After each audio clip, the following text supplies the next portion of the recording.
RBI यानी कि भारतीय रिजर्व बैंक, जिसने अभी अभी 2000 के नोटों को बंद किया है। लेकिन क्या आप जानते हैं कि भारतीय रिजर्व बैंक के पीछे कौन थे, यानी कि इसको भारत में लाने वाले कौन थे? क्योंकि अंग्रेजों में इतनी बुद्धि और इतनी अच्छाई तो नहीं थी कि वो भारत में रिजर्व बैंक को लेके आए और भारतीयों के लिए एक बैंक बनाए। तो इसके पीछे जो शख्स थे वो बाबा साहेब डॉक्टर भीमराव अंबेडकर ही थे।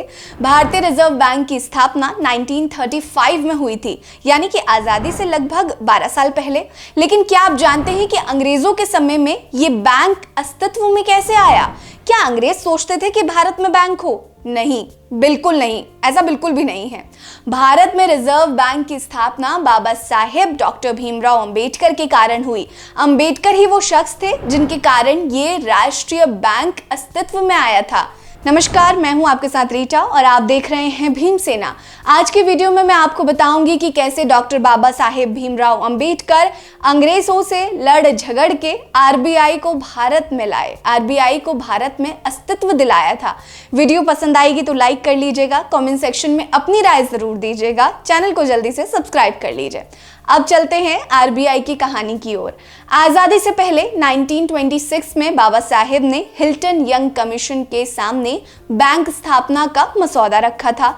तब इस कमीशन के लगभग सभी सदस्यों ने उनके द्वारा लिखी गई किताब the problem of the rupee, its origin and its solution की जोरदार वकालत की थी। फिर क्या था, अंग्रेजों की लेजिस्लेटिव असेंबली ने इसे कानून का स्वरूप देते हुए भारतीय रिजर्व बैंक अधिनियम 1934 का नाम दिया।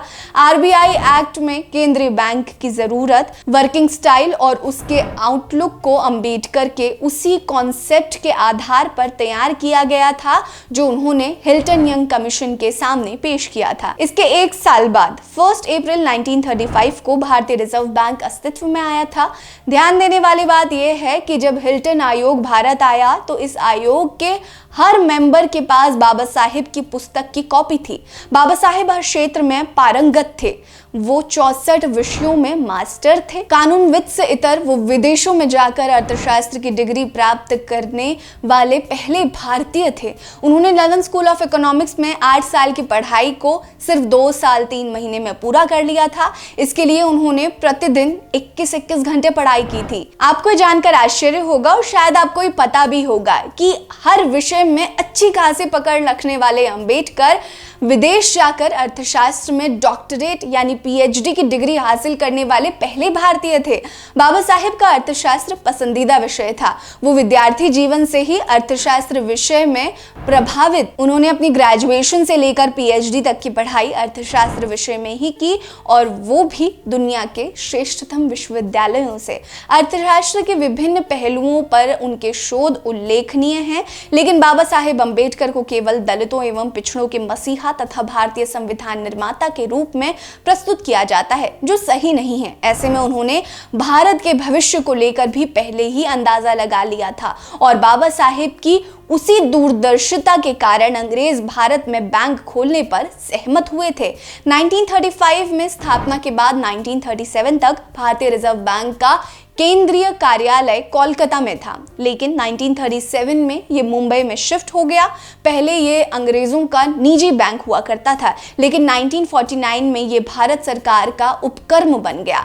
हालांकि अभी तक आरबीआई के गठन में बाबा साहेब अंबेडकर के योगदान को लेकर कोई आधिकारिक साक्ष्य नहीं है। आरबीआई की आधिकारिक वेबसाइट पर हिल्टन यंग कमीशन का जिक्र जरूर मिलता है, लेकिन बाबा साहेब के बारे में कोई जानकारी नहीं मिलती है। लेकिन सूत्र और हमारी रिसर्च यही बताती है कि वो अंबेडकर ही थे जिन्होंने आरबीआई की स्थापना भारत में करने के लिए अंग्रेजों को मजबूर कर दिया था। आपको हमारी वीडियो कैसी लगी हमें जरूर बताइएगा और जो 2000 के नोट बंद हो चुके हैं उनके बारे में अपनी राय भी जरूर दीजिएगा। बने रहिए हमारे साथ। नमस्कार।